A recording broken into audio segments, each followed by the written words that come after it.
Right, don't know if you've seen the first video, the review. If you have, you'll see I'm on a Honda CB1000R. Yeah, it wasn't the bike I was supposed to be having, but it's the bike I've got. Not bought, you understand, just to review. And you'll have hopefully seen the review, the first ride, first impressions. Well, now I'm doing what I've done with other bikes on longer term reviews, which is using it for what I'd use it for. Pop into the shop, pop into the supermarket. What's it like? How's it handle? It's a big bike, it's a 1000cc bike, 150 brake horsepower or thereabouts, probably 145. Still don't know, still haven't checked, sorry about that, but you know, you can look it up yourself.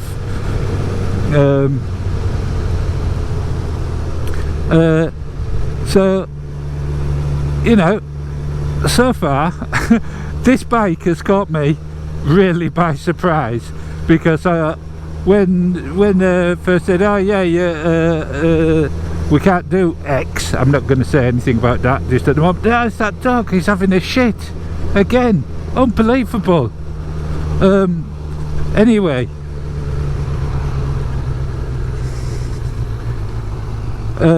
sorry, I've been surrounded now by a dog having a poo. Marvellous. Yeah, and so I've had no chance to do any research on it. It's not a bike I'd considered, but having now ridden it, I tell you what, it's smooth. It's a big bike, but it's a small bike. It feels stinky. Very easy, very light and easy to manoeuvre. I've got a Nissan Duke right up my backside because I'm doing just slightly over the speed limit. This bike twists and turns so easy. So true. Morning my lord, morning my lord.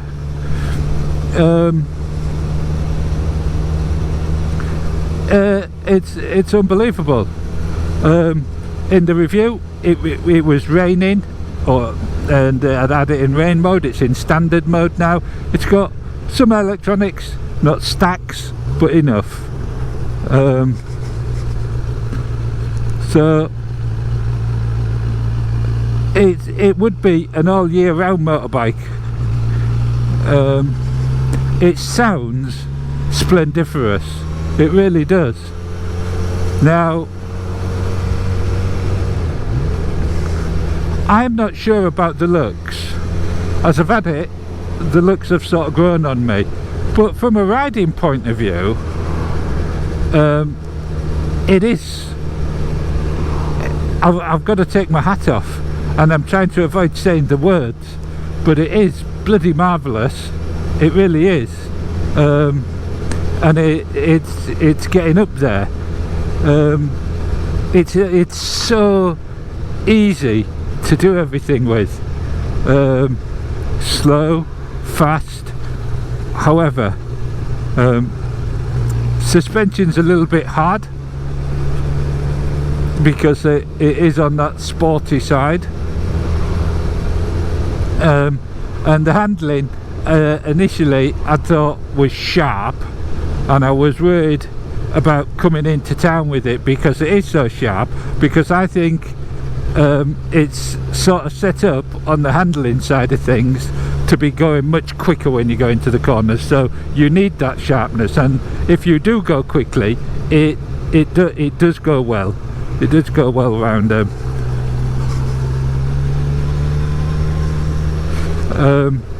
But of course when you're going slow, you don't necessarily want it to be that sharp. But once you're aware of it, it's not so much an issue.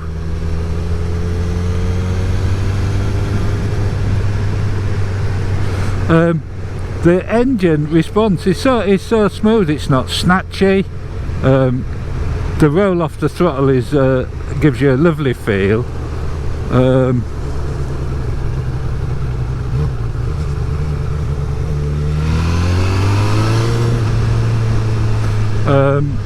And there's obviously plenty of grunt there,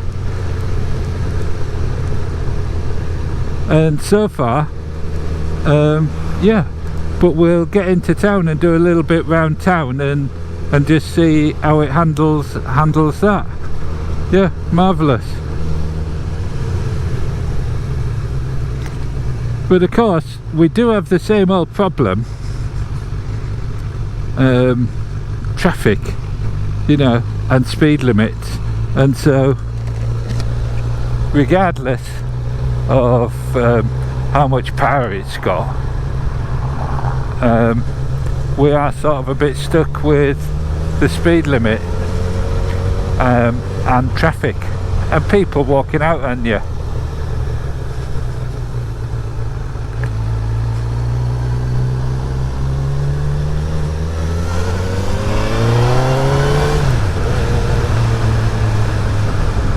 And you do have to be a bit careful, because you can see from that one little twist of the throttle and you're barely tickling the revs really, and you're up to the speed limit and beyond.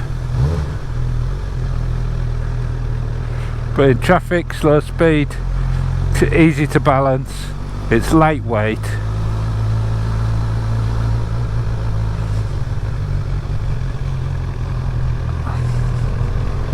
And that sharp turning actually helps on the tight, slow turns like that as well.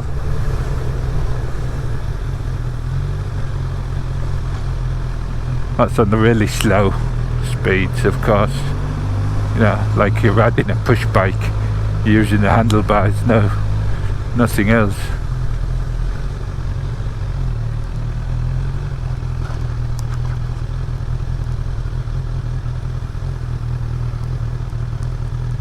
But this is a reality, isn't it, when we're in towns. Marvellous. Smallest pub in the country there, the Nutshell. Marvellous.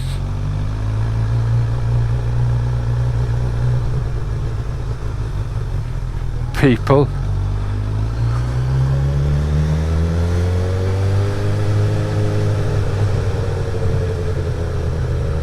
It's late Sunday afternoon, everything's shutting up, you see. I guess everyone's in a rush. I thought that Mercedes was going to go.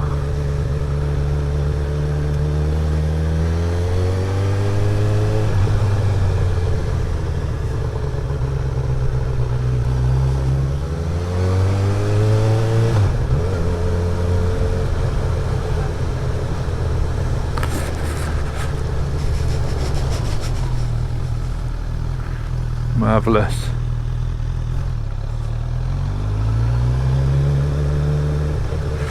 I know, I'm not gone mad, I'm not just going round again. I'm going round a one-way system.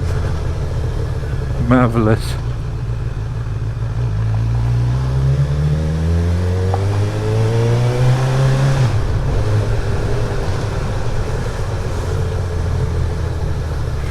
What I have noticed in town now is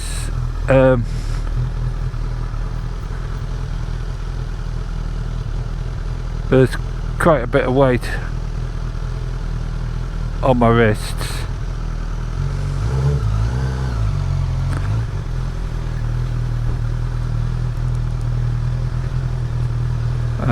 And yet the position doesn't feel that, you know, it's a bit sporty. I wouldn't have said you're particularly prone.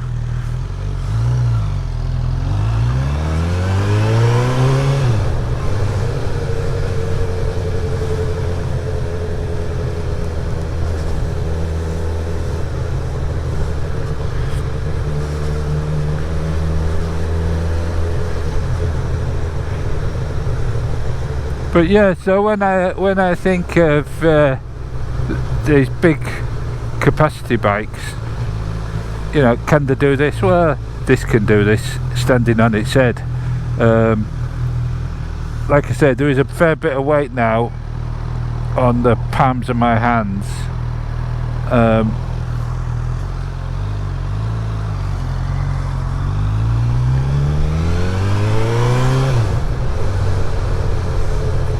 and you're just tickling your first and second gear all the time, but it does it well.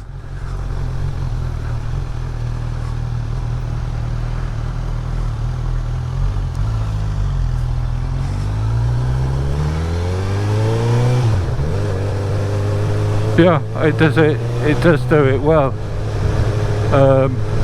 So I've deliberately done that. What would it be like to go to the shop? And it'd be fine. It is. I wouldn't want to spend all day doing that unless your hand's going to get stronger and used to it. Like I say, there are better bikes for doing town, and you want to be a bit more upright. Not that you're prone or anything on this, which is strange.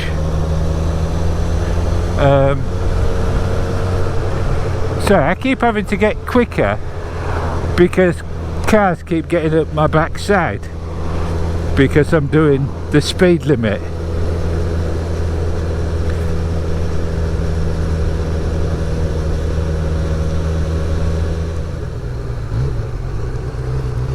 So the plan is to see what it's like as a commuter, which is sort of the main part of its job, and what it's like longer distance.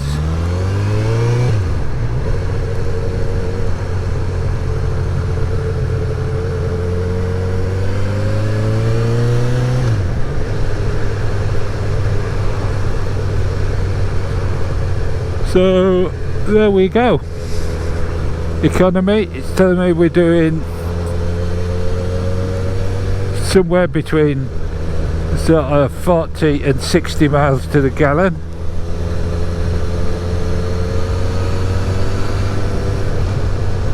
Average, it's saying, is 42,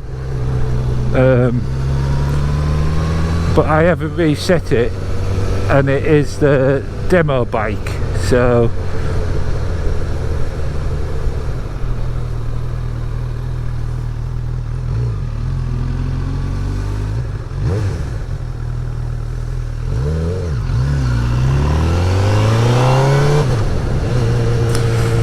it does have a quick shifter,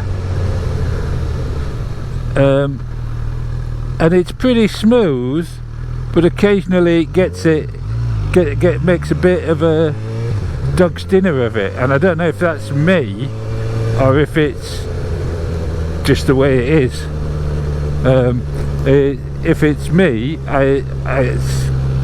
it's something that I only do on this bike and not on any of the others that I've tried. But overall, the gearbox is really slick.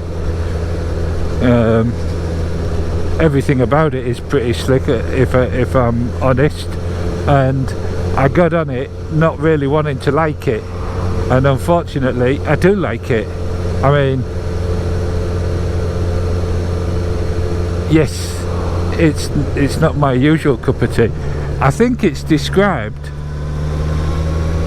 as a sort of neo-retro, and I believe they do a neo-retro calf version, which might be of interest to some people. The price of it is sort of between 11,500 and 13,000, I think, depending on what you get, I suppose. I don't know, I haven't looked into it. Maybe I will look into it before I do the commuter run.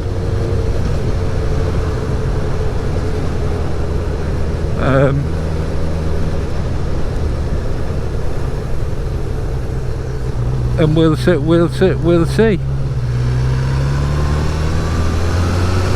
So yeah, we'll leave it there. I'll see you next time.